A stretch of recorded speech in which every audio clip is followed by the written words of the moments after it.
Shri Krishna institute of fire and safety engineering के YouTube channel पर आपका बहुत बहुत स्वागत। तो हम लोग जैसा कि अभी तक फायर एंड सेफ्टी का अपना चैप्टर चल रहा था होस फिटिंग। होस फिटिंग में हम लोगों ने अभी तक कपलिंग और एडाप्टर क्लियर कर लिया था। अब आगे हम लोग देखते हैं होस राइम। होस राइम पर क्या, देखिए ऐसे ही आगे आपको एक के बाद एक कई वीडियो मिलेंगे होस फिटिंग में। तो सारे वीडियो आपको मिलते रहे, इसके चैनल को लाइक सब्सक्राइब करते रहिए ताकि आपको सारे वीडियो समय से मिल सके, कोई भी वीडियो आपका मिस ना हो। ठीक है, तो चलिए शुरू करते हैं होस राइम। ये होस राइम क्या, तो थोड़ा सा देखें। डिलीवरी होस पाइप के ऊपर से वाहन को गुजारने के लिए होज रैंप की आवश्यकता पड़ती है। होज रैंप लकड़ी या धातु का बना हुआ होता है या होज को कवर करता है। इसमें होज को नुकसान नहीं होता। ऐसे रास्ते जिन पर यातायात चल रही हो उस पर होज गुजारने के लिए, होज को सुरक्षा के लिए उपयोग किया जाता है। तो देखिए है क्या होज रैम। ये क्या फाइबर का, लकड़ी का या मेटल का बना हुआ होता है। और जाहिर सी बात है कि रास्ते की अगर गाड़ी उस पार लग गई है और दूसरी साइड में फायर फाइटिंग करना हुआ तो जाहिर सी बात है कि हम लोग होस रास्ते पर ही लेकर के आते हैं। तो होता क्या है, इसमें यातायात बाधित होने लगती है, यातायात रुक जाता है। या तो क्या होता है कि वो होज के ऊपर चढ़ा करके ले जाते हैं तो होज हमारा डैमेज होने लगता है ना। अगर गाड़ियां होज के ऊपर से जाने लगेंगी तो होज हमारा डैमेज हो जाएगा। होज भी डैमेज ना हो और यातायात भी चलता रहे, तो इसके लिए हम लोग क्या करते हैं, इस होज का उपयोग करते हैं। ये रास्ते में लगा दिया जाता है और इस रास्ते से होज को गुजार देते हैं। अब इसके ऊपर से गाड़ियां चढ़ करके बड़े आराम से चली जाएंगे और हमारा होज भी किसी तरह से डैमेज नहीं होगा। तो इस होज रैंप होज का काम है होज को सुरक्षा प्रदान करना। ठीक है, होज को सुरक्षा प्रदान करना। थोड़ा सा आपकी जानकारी के लिए कुछ चीजें और समझते हैं कि फायर सर्विस में लकड़ी, धातु और फाइबर के रैंप के अलावा पुराने होज को काटकर बालू या लकड़ी के बुरादे भरकर होज रैंप बना लिया जाता है। यह भी उपयोगी होता है। देखिए जैसा कि हम लोग कंपनियों के मेकिंग, जो कंपनियों से मेकिंग आती है तो वो जाहिर सी बात है या तो लकड़ी का होगा, या तो धातु का होगा, या तो फिर फाइबर का बना हुआ होगा। आज के टाइम में फाइबर के होज रैंप बहुत ज्यादा यूज किए जा रहे हैं, लेकिन कुछ ऐसे भी फायर स्टेशन होंगे जिनमें इनके होज रैंप नहीं है। उनमें किया क्या जाता है कि जो पुराने होज, भ्रष्ट होज होते हैं उनको 1-1 मीटर का काट करके एक साइड से बांध करके दूसरी बालू भर दिया जाता है। बालू यानी सैंड वगैरह भर करके उसको अच्छे से बांध करके एक बड़ा 1-1 मीटर का लेंथ बना दिया जाता है। अब वो होज को गुजारने के लिए, होज के प्रोटेक्शन के लिए चारों तरफ से उसको रख करके प्रोटेक्ट कर देते हैं। उसके ऊपर से गाड़ियां चढ़ करके बड़े आराम से निकल जाती है। होज को किसी तरह का कोई प्रॉब्लम नहीं होता। तो ये भी होज रैंप यूज किया जा सकता है और बहुत सारे फायर स्टेशनों में इसका उपयोग हो रहा है आज भी ये है। ठीक है, चलिए अब थोड़ा सा हम लोग बात करते हैं ब्रीचिंग।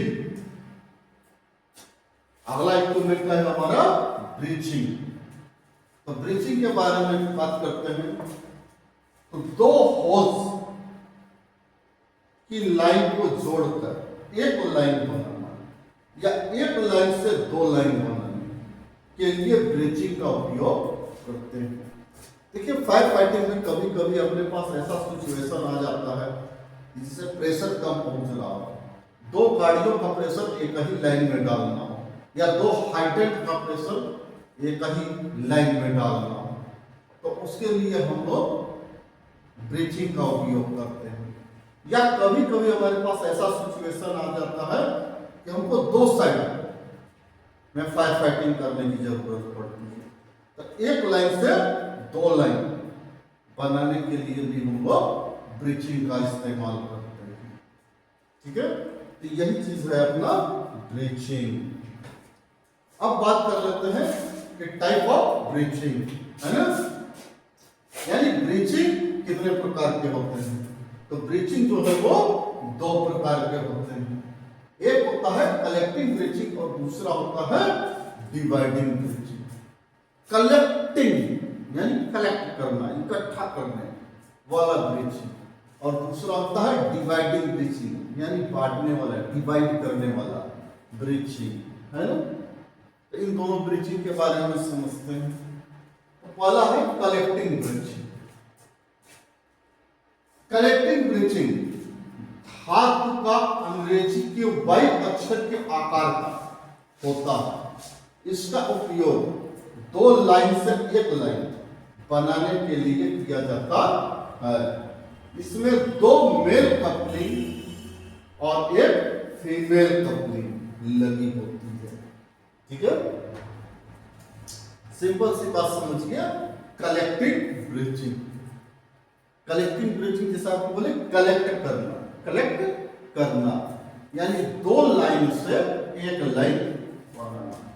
कभी कभी ऐसा हो जाता है अपने संग कि दो हाइड्रेंट का प्रेशर एक लाइन में लेना या दो फायर टेंडर का प्रेशर एक ही लाइन में लेना पड़ता है, तो उसके लिए हम लोग इस कलेक्टिंग ब्रिजिंग का यूज करते हैं। ये कलेक्टिंग ब्रिजिंग क्या मेटल का बना हुआ होता है, अंग्रेजी के वाई अक्षर के आकार का होता है। इसमें दो मेल कपलिंग और एक फीमेल कपलिंग लगा होता है। ठीक है, यही इसकी पहचान है कि कलेक्टिंग ब्रिजिंग को पहचानेंगे कैसे। तो वाई के आकार का होगा, दो मेल कपलिंग और एक फीमेल कपलिंग होगा। ठीक है, यह होगा कलेक्टिंग ब्रिजिंग। चलिए अब आगे थोड़ा सा बात कर लेते हैं हम लोग डिवाइडिंग ब्रिजिंग। ये डिवाइडिंग ब्रिजिंग क्या है। तो डिवाइडिंग ब्रिजिंग का उपयोग एक लाइन से दो लाइन बनाने के लिए किया जाता है।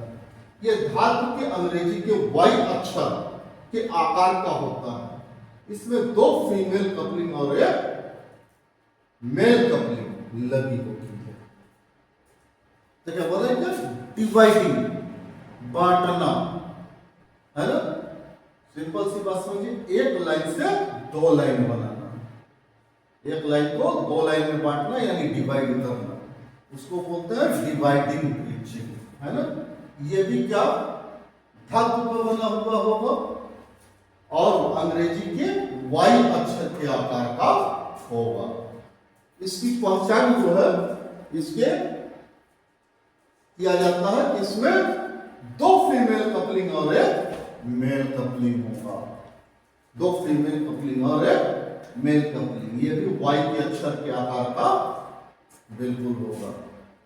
ठीक है, यहां पर ध्यान रखिएगा कि कलेक्टिंग में दो मेल होते थे और डिवाइडिंग में दो फीमेल होते थे।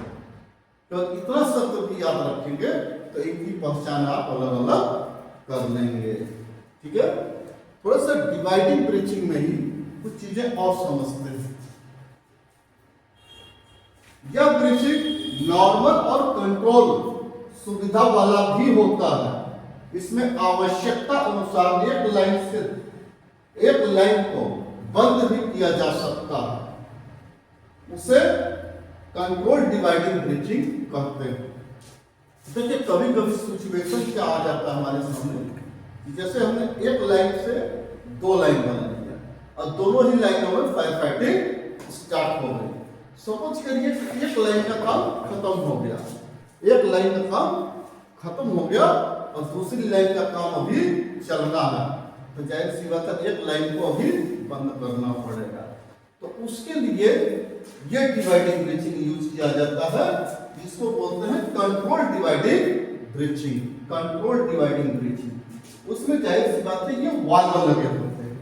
अगर हमें एक लाइन बंद करना है तो जाहिर सी बात है यहाँ से वाल्व बंद कर दिया जाएगा, अब पानी की सप्लाई केवल एक ही लाइन में जाएगी, तो यहाँ से भी इसको बंद किया जा सकता है।